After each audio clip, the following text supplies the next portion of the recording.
Estamos viendo cada día, a través de los medios de comunicación, el drama que están sufriendo millones de refugiados que tienen que abandonar sus hogares, como también lo hicieron la Sagrada Familia, como también lo hizo María y José.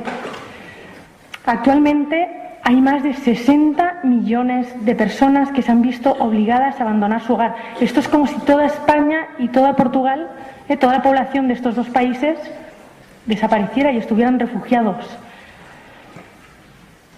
Más del 50% de estos 60 millones son niños. Y los refugiados sirios están tristemente en los primeros puestos. De Siria es de donde viene la hermana Guadalupe.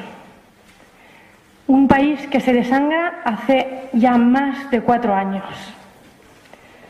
Más de 150.000 muertos, 7.000 de los cuales han sido niños asesinados. De los 23 millones de habitantes que tenía Siria, 12 millones son de desplazados internos que han visto destrozados su hogar y 4 millones están de refugiados en países limítrofes. Ciudades enteras literalmente arrasadas, sin ninguna vivienda en pie, sin ningún edificio en pie, hechas polvo. Cristianos cruelmente asesinados. La hermana Guadalupe tuvo la posibilidad de abandonar Siria cuando comenzó la guerra, pero decidió quedarse. De hecho, les preguntó a sus padres, ¿me puedo quedar? Y le dijeron, pero para eso te has hecho misionera, para quedarte con los que más sufren. Yo tuve la oportunidad de conocer a sus padres, y si los conocieran ustedes, entenderían por qué la hermana Guadalupe es como es. Demos, por favor, la bienvenida a la hermana Guadalupe.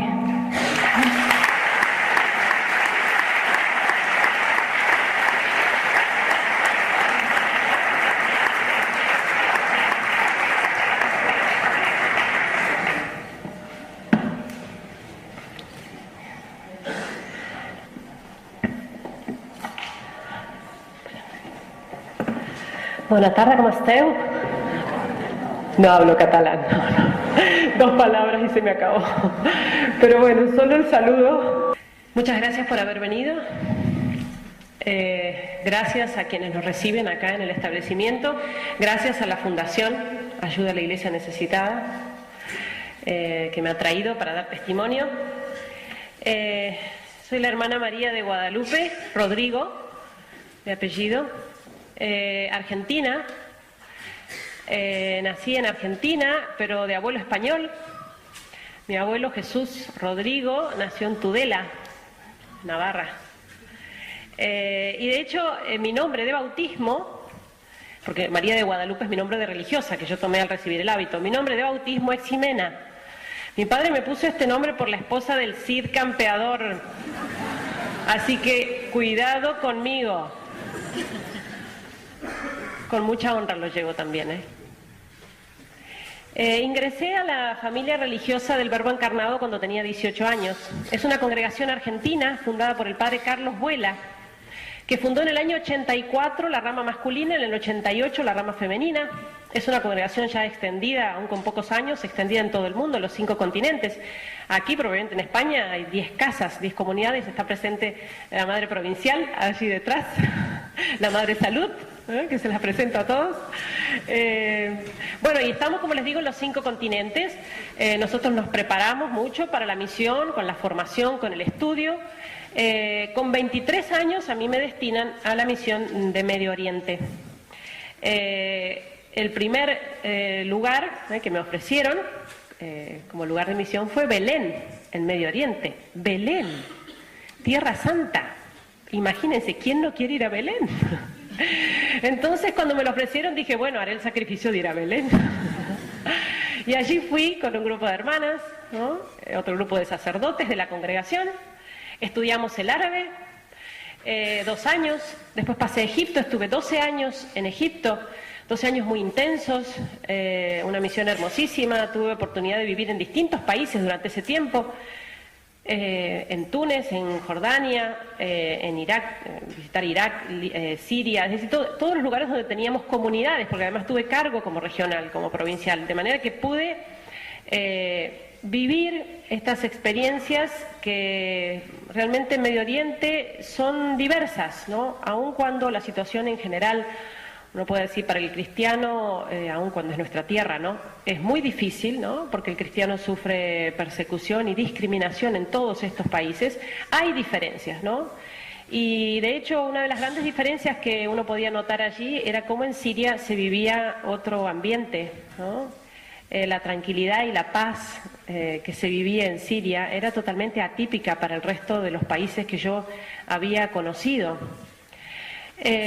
Con decirles que después de esos 12 años que yo pasé de misión en Egipto, estaba realmente cansada, agotada e incluso con mi salud un poco resentida, y es cuando mis superiores me ofrecen buscar un lugar tranquilo para descansar y yo pido ir a Siria.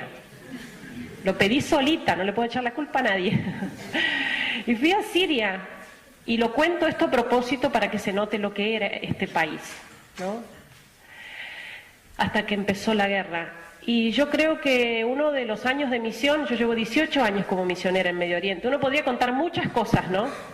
Uno vive muchas experiencias y muy duras, pero realmente lo de la guerra y la persecución no tiene comparación con nada. No creo que haya un dolor más atroz para un pueblo como lo que está viviendo Siria desde hace más de 4 años. Siria, un país que era tan próspero económicamente, un país que realmente no... La gente vivía muy bien y lo último que se esperaba era una guerra, y aun cuando ya veíamos lo que venía pasando en el mundo árabe con la mal llamada primavera árabe, ¿no? En Siria esto de ninguna manera se esperaba.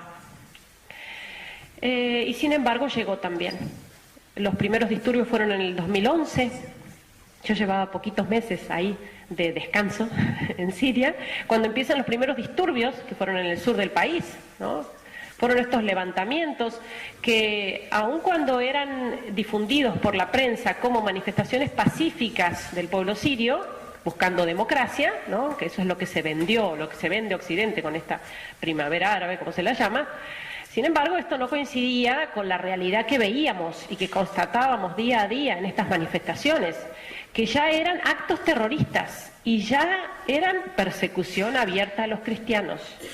De hecho, desde los primeros disturbios había extranjeros, árabes extranjeros, provocando estos disturbios, uniéndose, ¿no? Alimentando a estos grupos opositores al régimen, que eran grupos minoritarios, ¿no? Y ya con persecución abierta a los cristianos, como digo, ¿no? Y eran noticias de todos los días, cristianos descuartizados en bolsas de basura, en el contenedor, en la calle, con un cartel: no tocar, es cristiano. O nuestras estudiantes, tenemos una pensión para estudiantes universitarias, que contaban que en la universidad ya habían ahogado en el lavabo del baño a varias estudiantes por ser cristianas, ¿no? Así comenzó esto en Siria. Cuando se producen estos primeros disturbios, la gente realmente se asusta y intenta manifestarse, sale a la calle, tanto en Damasco como en Alepo. Damasco, la capital del país; Alepo, la segunda ciudad, pero prácticamente más importante que la capital por su movimiento económico. Sale la gente, de miles de personas a la calle, para mostrar su apoyo al presidente. Fíjense, una cosa extraña y difícil de entender, ¿no? Porque ellos viven bajo dictadura. Pero sin embargo son años viviendo así, es el modo de gobierno que les ha funcionado, y quizás a nuestro modo occidental es difícil de entender, e incluso nos equivocamos al juzgarlos con nuestros criterios occidentales y pensar que la democracia puede funcionar para todo el mundo, ¿no? Estos pueblos se han manejado así. Hasta el momento estaban muy bien, y ciertamente no es que estaban añorando, ¿no? Los sirios, por ejemplo, en Alepo, ¿no? Envidiando las democracias o pseudo-democracias occidentales. Para nada, vivían realmente muy bien. Y en ese sentido, por eso se manifestaron, para mostrar que ellos preferían seguir como estaban antes de terminar en manos del fundamentalismo islámico, que ya lo veían venir. Es decir, para ellos es como elegir el mal menor. Cuando se producen estas manifestaciones, las caravanas de gente, de miles de personas en la calle, lo que veíamos por las ventanas del obispado donde estamos, donde vivimos, lo veíamos también por televisión. Y las mismas imágenes eran comentadas de esta manera: continúan las manifestaciones pacíficas del pueblo sirio, que sale a la calle pidiéndole a su presidente que se vaya. Es decir, lo contrario de lo que estaban intentando expresar. Y ciertamente es uno de los grandes dolores de este pueblo, ¿no? Un gran sufrimiento, a la par de la guerra y la persecución que están viviendo, es esta gran mentira montada alrededor de esta guerra, ¿no? Es el abandono de Occidente, es el silencio cómplice de Occidente, como lo llama el Papa Francisco, porque en realidad esta guerra en Siria tiene poco y nada de guerra civil, y en realidad fue algo armado y programado desde afuera con fines económicos, incluso hasta manipulando a estos grupos fundamentalistas, ¿no? Que aun cuando buscan acabar con los infieles, es decir, con los cristianos, ¿no? Y derribar el gobierno, en definitiva, en el fondo, lo que se persiguen son fines económicos y nadie en realidad está pensando en el pueblo. Cuando los disturbios se van multiplicando en los pueblos, en las ciudades, vemos que se van acercando a la ciudad de Alepo. Alepo, una ciudad de 5 millones de habitantes, muy próspera, una ciudad muy pintoresca y famosa además en el mundo árabe, una ciudad milenaria, pero famosa en el mundo árabe por sus grandes fiestas, eventos sociales, sus grandes comidas, ¿no? Una ciudad muy occidentalizada, una ciudad muy bonita que de un día para el otro, con la llegada de los terroristas y de los grupos armados a la periferia de la ciudad, queda en este estado, ¿no? Sobre todo en los barrios tomados por ellos. Cuando empieza ya propiamente esta guerra en Siria, nuestros superiores nos preguntan si queremos seguir allí. Nosotros no estamos obligados como misioneros a permanecer en un lugar así de riesgo. Si queríamos permanecer, teníamos que expresar nuestras razones y tener el apoyo de nuestras familias. Cada uno de nosotros lo pensó, tanto las hermanas como los padres, y queríamos quedarnos. Yo recuerdo que hablé con mi familia y le dije a mis padres, bueno, ellos sabían cómo estaba la situación, veían las noticias, les dije, me quiero quedar. Mi padre me dijo, y lo que pasa es que has estado con esta gente hasta ahora y los vas a abandonar cuando más te necesitan. Vos tenés que estar ahí. Así eso significa dar la vida, sos misionera. Y me dijo también esto, además, no pretendo de ninguna manera competir con Dios. Él te cuida allá mejor de lo que yo te puedo cuidar acá, ¿no? Para nosotros ciertamente el apoyo de la familia y el apoyo de nuestra congregación es importantísimo, ¿no? Y el apoyo que nos damos mutuamente con los demás misioneros y misioneras, porque hay muchas otras congregaciones trabajando en Alepo y en general en Siria. Con la llegada de los grupos armados a la ciudad, se produjo lo que fue el bloqueo de la ciudad. Estos grupos fundamentalistas tomaron todas las rutas de acceso a la ciudad de Alepo, todo ese rosado que se ve alrededor de la ciudad, esa franja, fue el sitio que hicieron a la ciudad de Alepo. Aquí está nuestro barrio, Hay Shahba. Los terroristas bloquearon la ciudad completamente, y aun cuando el Ejército Nacional intentaba retomar las rutas de acceso, retomar el control, no lo logró hasta pasado un año. Fue prácticamente 1 año y medio que la ciudad de Alepo estuvo bloqueada. Es decir, nadie salía y nadie entraba, y nada salía y nada entraba. Imagínense una ciudad de 5 millones de habitantes sin insumos durante más de 1 año. Se acabó el combustible, ¿no? Ya no veíamos vehículos por la calle. Se acabó el gas, las garrafas de gas, y gente que lo tenía todo, esta gente que vivía tan bien, ese nivel de vida tan alto, salía a la calle y arrancaba ramas de los árboles para cocinarse algo para comer. Luz, agua, hasta el día de hoy es un terrible problema. Tenemos 1 hora de electricidad por día o 2. ¿Cuándo tenemos electricidad? Porque ahora, en este momento, en Alepo llevan 50 días sin electricidad. El agua llega 1 vez por semana o cada 10 días por unas horas. Pero la época esa del bloqueo, que fue ese año, fue terrible, ese primer año, imagínense lo que era la entrada de alimentos, es decir, los alimentos que no entraban. Todo lo que son alimentos perecederos que entran del campo, uno no se lo pregunta mucho, ¿no? Cuando va al supermercado o va a la verdulería, pero todo eso entra del campo a las grandes ciudades. Verdura, carne, frutas, todo se acabó. Y estuvimos sobreviviendo como pudimos. 5 millones de personas, a arroz, fideos y enlatados, lo que quedaba en los mercados. La gente decía, nos están dejando morir de hambre y de sed, mientras el mundo no lo sabe, porque nunca en ese año y medio Alepo fue noticia. Y estamos en la era de las comunicaciones.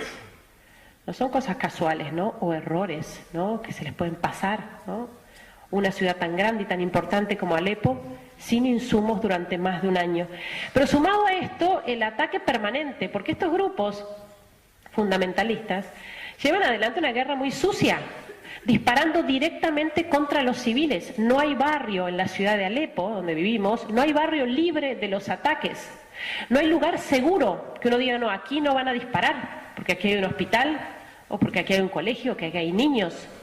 Por supuesto, el primer blanco son los barrios cristianos e iglesias. Pero el ataque es permanente y llevamos así más de 4 años. Pensemos que un país como Siria, que tiene 21 millones de habitantes más o menos, ya tiene 12 millones de refugiados, es decir, más de la mitad del país que tiene su casa en este estado, como lo ven en la fotografía. ¿Cómo se soluciona esto? Y cuando se habla del tema refugiados, ya estamos hasta acá del tema refugiados, de los que llegan, que van, que vienen, que los recibimos, que no los recibimos, tenemos que saber que recibir refugiados y abrir fronteras no es la solución. Es poner un parche, es tapar agujeros. Hay que ayudarlos, por supuesto que hay que ayudarlos, pero tenemos que saber que no estamos solucionando el problema cuando recibimos refugiados. Porque hasta que no se cierre el grifo, hasta que no se cierre la fábrica de refugiados, que es la guerra y la persecución, los vamos a seguir teniendo por todos lados. Son millones y millones, no solo en Siria, sino también en Irak. Y por eso el llamamiento contundente de la Iglesia, ¿no?, que ha alzado su voz desde el comienzo en este conflicto, denunciando el abastecimiento, el financiamiento de esta guerra, ¿no? Tanto el Papa Francisco como los obispos de Siria, de Irak, hablan fuertemente de esto, diciendo basta de apoyar a los grupos terroristas, basta de vender armas, basta de vender armas a la oposición moderada, porque la oposición moderada no existe en Siria. Y pensemos qué fácil sería acabar con todo esto si se detuviera la venta de armas, ¿no? No se debería llegar a la última opción, ¿no?, que incluso la Iglesia no descarta como última opción, que es la intervención militar. Pero lo cual debe hacerse, como dice la Iglesia también, debe hacerse por medio de una coalición internacional en el seno de la ONU, en coordinación y acuerdo con los gobiernos de turno. Es lo lógico, respetando y coordinando, ¿no?, la intervención militar con los gobiernos de turno de Siria y de Irak. Cualquier tipo de ataque unilateral sigue siendo ineficaz y, por otra parte, aumenta la confusión y el desastre. Este tema de los refugiados tenemos que tenerlo claro, porque también está siendo usado. Y a veces nosotros, en lugar de practicar la caridad, practicamos el buenismo. Eso no es caridad.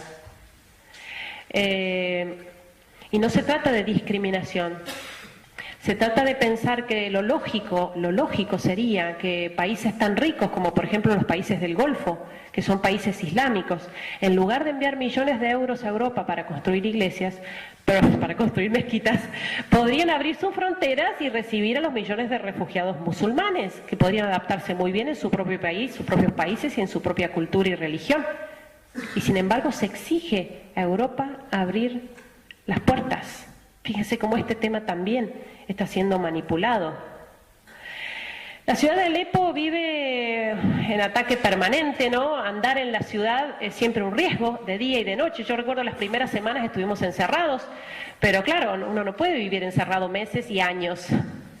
Entonces se nos hizo una cosa, digamos, habitual, normal, salir a la calle con mucho cuidado, ¿no?, siempre corriendo, ¿no?, de aquí para allá, atentos a los ruidos, la caída de proyectiles, de misiles, los tiros son permanentes.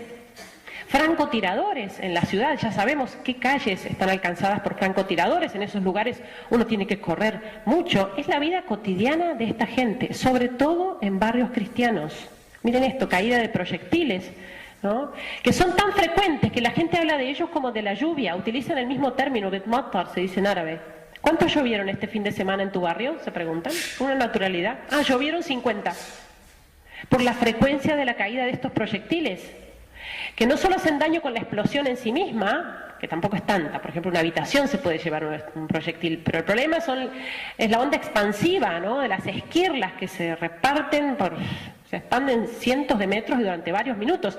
Y por eso uno cuando anda en la calle siempre tiene que estar muy atento. Nosotros ya distinguimos este tipo de explosión especialmente, ¿no? Y ya sabemos que con este ruido uno sabe que tiene que correr y esconderse detrás de algo sólido, protegerse detrás de algo sólido para que no le lleguen las esquirlas que producen más heridos y más muertos. Y esto es realmente tan frecuente en la ciudad que la asistencia sanitaria se ha hecho totalmente ineficaz, o sea, está colapsada. Imagínense que los hospitales no dan abasto y están siendo atacados también. Cuando se produce una de estas explosiones, que es una detrás de otra, ya no vemos ambulancias, hace mucho tiempo que no las vemos. Lo que vemos son los camiones que llegan para juntar restos humanos, con esas bolsas de basura enormes, esas negras, y a juntar todo lo que queda desparramado, una cabeza, una mano, un brazo, un pie. Eso, un nudo al camión, eso va todo a la morgue. Rápidamente se limpia la calle, se alisan los escombros, porque tenemos el problema de las pestes y las enfermedades. Inmediatamente se limpia la zona y ya a la hora la vida continúa, porque probablemente una hora después cae otro proyectil. Después, si alguien quiere reconocer víctimas, buscar familiares, ¿no?, tiene que ir a la morgue y abrir bolsa por bolsa para encontrar algo de la persona que busca, como lo hemos tenido que hacer. Los sacerdotes nuestros lo han hecho más de una vez. Nosotros en particular hemos sufrido muchos ataques muy cercanos, ¿no? En ese sentido uno ha visto pasar la muerte muy de cerquita, ¿no?, por diferencia de metros o de minutos. En concreto, uno de los ataques más fuertes que tuvimos fue a 50 metros del obispado, donde estamos, de la catedral. Esta foto está tomada desde la terraza de nuestro edificio. Y fue la caída de un misil que cayó aquí detrás. Fíjense cómo los camiones ya han alisado el terreno. El cráter ya está tapado. Esta es la ciudad universitaria. Aquí había una gran arboleda, negocios ambulantes, carpas de refugiados, todo voló con la caída de un misil, no proyectil, misil que se llevó 400 muertos y cientos de heridos. Fue a la 1 del mediodía. Yo en ese momento estaba subiendo a la terraza, en el 4º piso, salía a la terraza, cuando uno de los sacerdotes de abajo me llama, y le digo: padre, ya vengo, son 2 minutos. Veo el lavarropas, que lo tenemos ahí en la terraza, en una habitación pequeña. Veo el lavarropas y vuelvo. Y el padre me dice: no, hermana, venga, baje.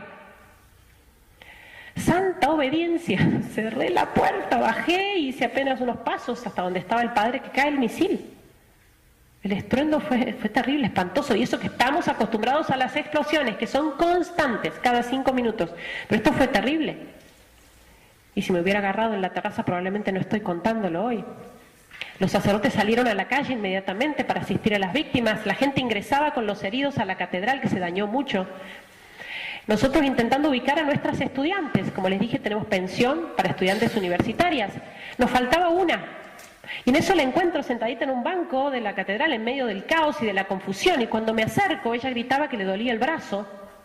Y bueno, digo: te habrás quebrado, no es nada. Para aliviarla le saco el abrigo y ahí me doy cuenta, cuando al sacarle el abrigo, que de la espalda le salió un hierro. Tenía un hierro clavado en la espalda. La llevamos al hospital con mucha dificultad a encontrar un vehículo. El sacerdote la pudo confesar, entró al quirófano y la salvaron. El hierro le había atravesado el omóplato y le había perforado el pulmón, se estaba asfixiando. Se llama Hedra. Y estoy contando un caso de un herido, de una sola explosión.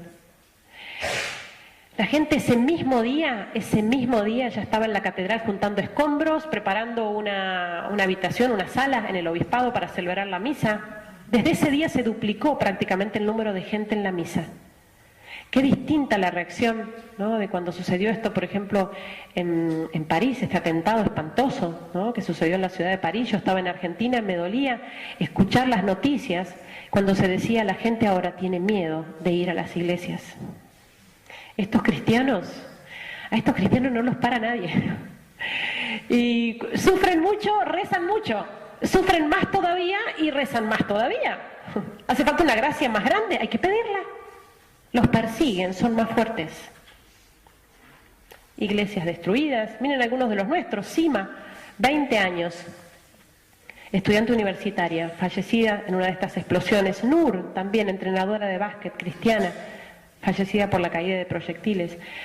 Esta señora, fíjense, esta mujer cristiana, en un pueblo ya tomado totalmente por el Estado Islámico, atada a la columna para que todo el que pase la golpee hasta que ella pida convertirse al Islam y reniegue de Jesucristo, y no lo pide. Pongo esta foto por poner de lo más suavecito, ¿no? Por no ser morbosos. Ustedes saben lo que están haciendo con los cristianos. Atrocidades, y todos los días. Decapitaciones, no cuando se ve un video, no cuando sale un video, sino que hay decapitaciones todos los días, con video, sin video.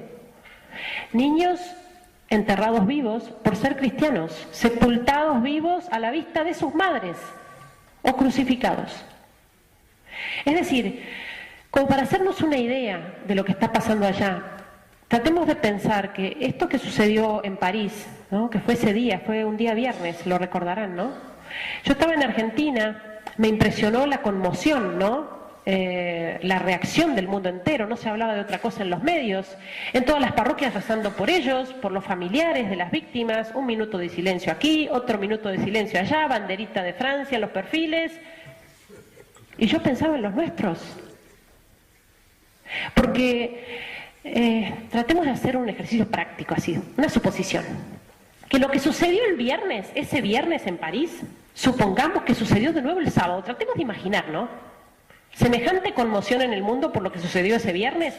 Supongamos que sucedió el sábado de nuevo. Imaginen lo que hubiera sido en la misma ciudad de París, otro atentado de esas dimensiones. Y el domingo de nuevo, en la misma ciudad. Y el lunes, y el martes, y el miércoles. Multipliquemos por 4 años. Eso es lo que viven nuestros hermanos en Siria. No estoy minimizando lo de París, por Dios. Simplemente tratando de hacer tomar conciencia de lo que se está viviendo allá. Miren allí. Ay, no se ve muy bien. ¿No se pueden bajar algunas luces? No sabía que se veía tan clarito. No sé si alcanzan a ver. Me interesa que vean los rostros. ¿Sí? Bajen un poquito la luz. Porque me interesa que vean esos rostros. Son los rostros de nuestros cristianos, son los protagonistas de toda esta historia. Ahí en esta foto a mí me gusta porque hay de todo un poco. Hay niños. Miren los rostros de los niños, ¿no? Hay jóvenes, hay ancianos, hay de todo un poco. Díganme qué es lo que llama la atención de estos rostros, si no es la sonrisa, la alegría. Y yo que vivo allá con ellos, soy testigo de estas sonrisas, ¿no? Porque es cierto que uno para la foto podría sonreír, ¿no? La sonrisa de perfil, ¿no? Que sonrío, saco la foto rápido y ya después vuelvo a mi cara de... ¿no? Esta gente sonríe de verdad. Yo vivo con ellos. Sufren horrorosamente, pero pueden seguir sonriendo. Entonces uno se lo pregunta espontáneamente, ¿cómo pueden sonreír? Si ustedes se duelen de escuchar lo que les estoy contando y lo están escuchando contar media hora nada más. No lo están viviendo media hora, ¿no? Lo están escuchando contar y les duele, lo sufren. ¿Qué será vivirlo? No media hora, sino 4 años. ¿Cómo se puede vivir esto 4 años y sonreír así? Yo digo una de dos, siempre digo lo mismo, una de dos. O están re locos, o hay algún secreto gigantesco que están escondiendo. Y es la fe. Esta gente vive de la fe. Y cuando uno les pregunta, ¿cómo puede ser? No, a los jóvenes sobre todo se los preguntamos. ¿Cómo puede ser que ahora se los vea hasta más contentos que antes, cuando lo han perdido todo? Ellos dicen, lo que pasa es que antes estábamos tan entretenidos con las cosas del mundo que nos estábamos olvidando de las cosas importantes. Uno los ve disfrutar incluso de la vida cotidiana, de las pequeñas cosas de la vida cotidiana, con una alegría que no tenían antes. Cuando llega la electricidad, imagínense ahora llevan 50 días, no les explico la felicidad cuando a nosotros nos llega la electricidad, porque llega sin aviso. Imagínense semanas en que una ciudad como Alepo de 5 millones de habitantes está a oscuras, sobre todo cuando llega de noche, es muy emocionante, y llega la luz, se enciende la ciudad a una y se escucha la ovación. A uno le parece estar en la cancha, ¿no? En el estadio. Es impresionante, durante varios minutos la gente festejando, saludándose, todos nos saludamos. Porque llegó la electricidad por 2 horas. ¿A quién se le ocurre festejar que llegó la luz por 2 horas? Yo tengo 42 años, nunca se me había ocurrido hasta que viví en la guerra, llegar y encender la luz y decir, oh Señor, gracias, tengo electricidad. Me decía, ¿esta qué le pasó? O cuando llegue el agua, más todavía, porque imagínense, el agua llega cada 10 días. O sea que cada 10 días uno se puede bañar. Y entonces bañarse es un acontecimiento para uno y para todos los demás. Imagínense. Y entonces cuando uno llega, que se ha podido bañar, llega a la parroquia y lo dice, felicítenme porque hoy me bañé, felicitaciones, y todos nos saludan por haberse bañado. En verano nosotros pasamos temperaturas de 50 grados de calor, no tenemos heladera, el agua que tenemos guardada se calienta. Y cuando uno tiene mucha sed, no sé si lo habrán experimentado, uno tiene mucha sed y toma agua caliente o toma agua tibia, no se le pasa la sed. En Alepo hemos pasado mucha sed. Entonces no les explico lo que es un vaso de agua fresca en verano.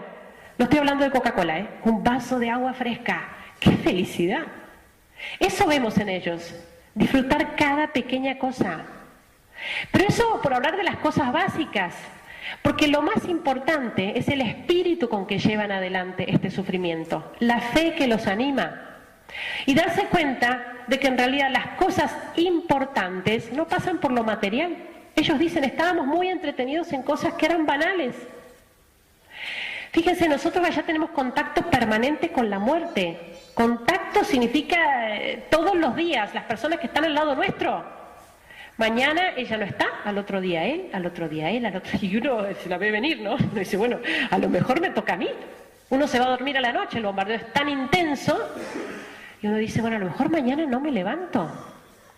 Ese contacto permanente con la muerte le da sentido a la vida. Parece contradictorio, pero es así. Y por eso ellos dicen, este puede ser mi último día, ¿cómo quiero vivirlo?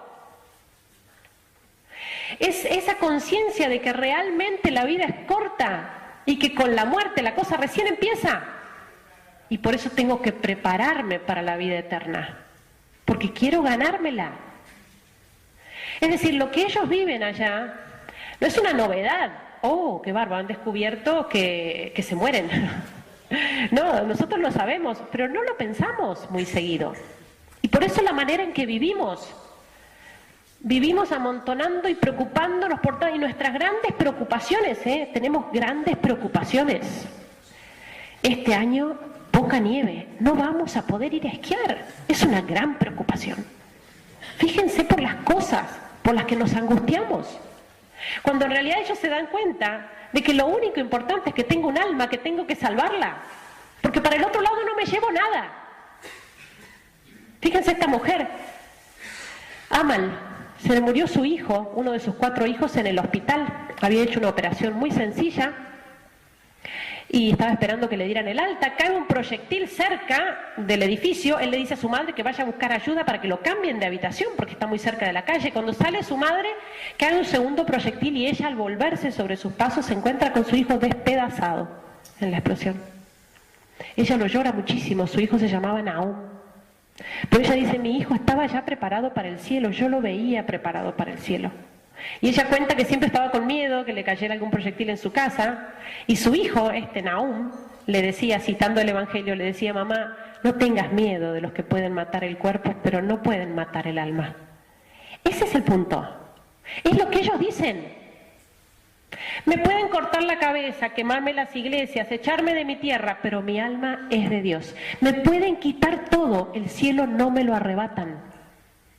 Y por eso, esta que es la única preocupación de estos cristianos, tendría que ser nuestra única preocupación, como padres, como educadores, cuidar a nuestros hijos para que no se les muera el alma por el pecado, es lo único importante.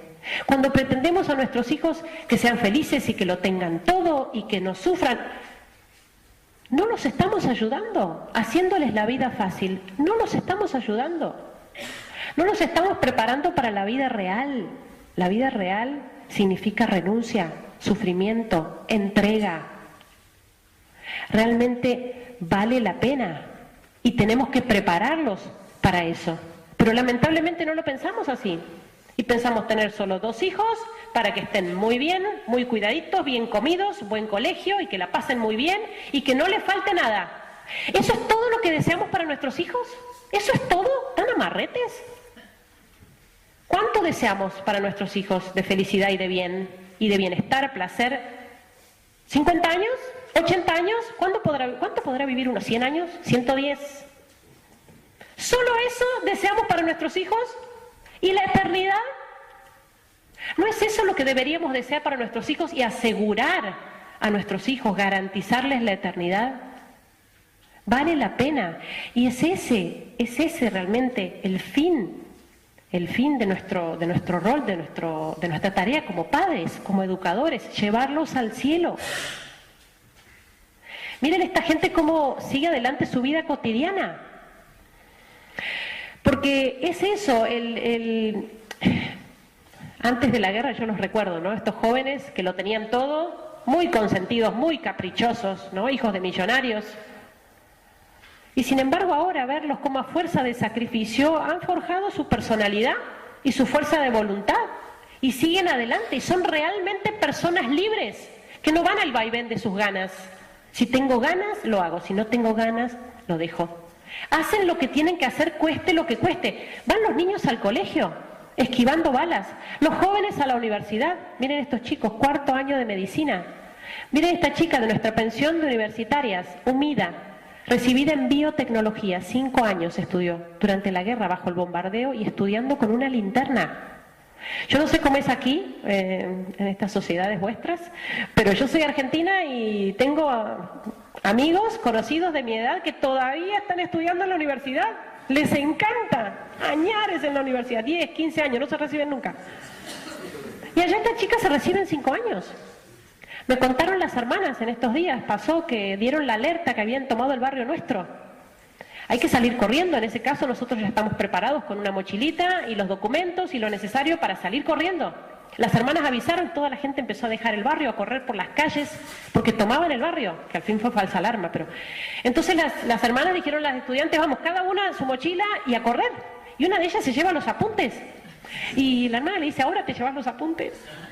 Lo que pasa es que si pasamos esta, yo el lunes tengo examen. O sea, esa es la fuerza de esta gente. Y ojo, es la fuerza que les da la fe. Porque la fe no es rezar bien. Ah, porque tengo fe en la iglesia, soy un ángel. ¿Cómo rezo de la fe que tengo? Si tengo fe, estudio bien, trabajo bien, soy un buen hijo, un buen padre y un buen ciudadano. La fe me cambia la vida, me la inunda. Miren esto, un casamiento del todo particular. Miren las paredes de la iglesia, miren las ventanas. Entra el sol, porque la iglesia no tiene techo. Y se casan en una iglesia sin techo. Y nosotros tenemos nuestras parejas, eternas parejas de novios, programando su casamiento de acá a 10 años. Porque hasta que terminen las tarjetas y hasta que tengan el salón venido y los visitantes, los invitados, perdón, y casamientos que se estiran, que finalmente no se casan. Mueren en el intento. Y ya, para esa altura, si se casan, ya han vivido juntos y ya todo, ya no hay ni novedad. Fíjense lo que vive esta gente. Nos enseñan mucho. Y nosotros cuando pensamos cómo ayudarlos, ¿qué tenemos que hacer por ellos? Lo primero, lo decimos siempre, es rezar. Rezar mucho. Ellos esperan y confían en nuestras oraciones. Las necesitan realmente.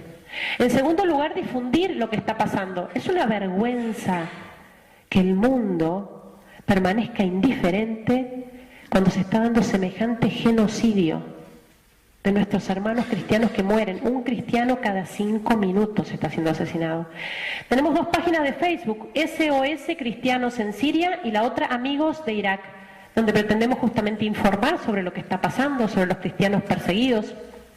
En tercer lugar, orar, difundir, colaborar. Ayudar con algo que me duela realmente, no de lo que me sobre, algo que me duela, que me pueda privar de algo para ayudarlos. En este sentido, la campaña que está llevando adelante la Fundación ahora me parece importantísima, porque son quienes están allá, quienes quedan allá y intentan resistir, los que necesitan nuestra ayuda. Fíjense en este signo, es la letra Nun. Es la primera letra, es una letra árabe, la primera letra de la palabra nazareno, Nasrani. Este es el nombre con que son llamados los cristianos, ¿no? En el Corán están llamados así, los nazarenos. ¿no? Por Jesús de Nazaret. Es la forma en que estos fundamentalistas distinguen a los cristianos y de hecho con esta letra identifican las casas de los cristianos, marcan las casas con esta letra, la letra Nun, para identificar las casas en las que hay que entrar asesinando. Y por eso se ha hecho un poco el signo de los cristianos perseguidos. Ellos necesitan de nosotros, pero nosotros necesitamos mucho de ellos.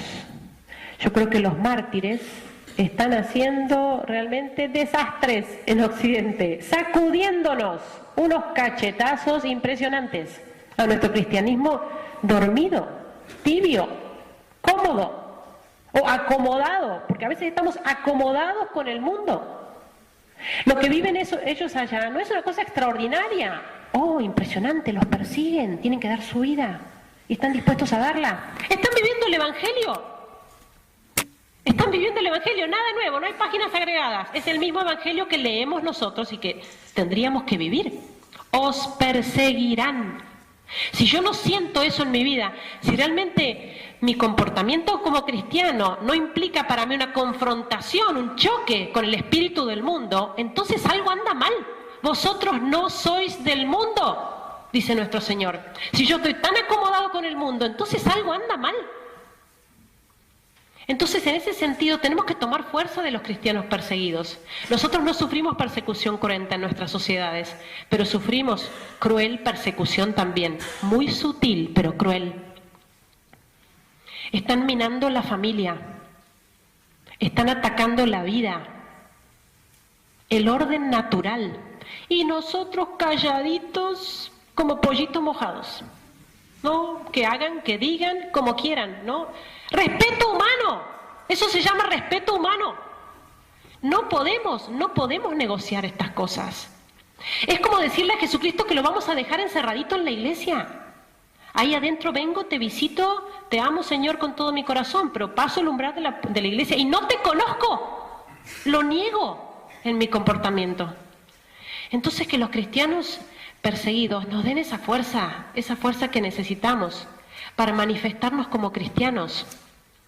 No significa esto salir a hacer protestas en la calle con carteles. Significa que mi comportamiento, mi forma de ser sea la de un cristiano, mis criterios, mi forma de pensar.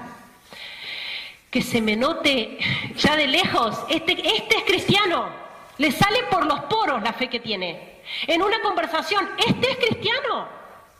La moral que vivimos, vivirla sin miedo, a los jóvenes, que no tengan miedo, que nos han hecho creer que vamos en contramano. No vamos en contramano. Nos han hecho creer que es vergonzoso vivir virtudes como la castidad, por ejemplo. ¿Cuánta lucha tienen nuestros jóvenes por vivir esto? Les han hecho creer que es vergonzoso, cuando en realidad lo que es vergonzoso es vivir como animalitos, o peor que los animalitos. Entonces, en ese sentido, que nos den fuerza los cristianos perseguidos, que aprendamos de ellos y que nos cambien la vida. Que el amor de Jesucristo nos queme tanto por dentro, que nos salga afuera. Es incontenible, es como cuando uno está enamorado, lo podrá decir alguno de los jóvenes. No lo puede ni disimular. Bueno, eso tenemos que hacer. Estamos enamorados de Jesucristo. ¿A quién le hacemos daño con eso? Recemos por los cristianos perseguidos y pidamos a los mártires que intercedan por nosotros también.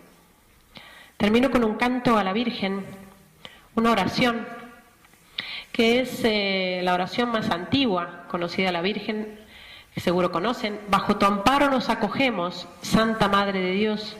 No desoigas las súplicas que te dirigimos en nuestras necesidades, antes bien líbranos de todo peligro, oh Virgen gloriosa y bendita. Es uno de los cantos preferidos por estos cristianos perseguidos, que cantan con mucha devoción. Les pido que intenten imaginarse que los están escuchando a ellos. في ظل حمايتك نلتجئ يا مريم لا ترد طلبتنا عندما ندعوك يا فخر البرايا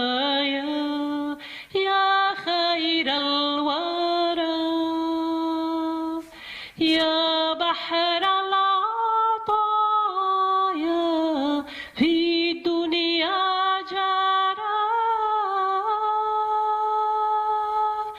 في ظل حمايتك نلتجئ يا مريم لا تردي طلبتنا عندما ندعوك.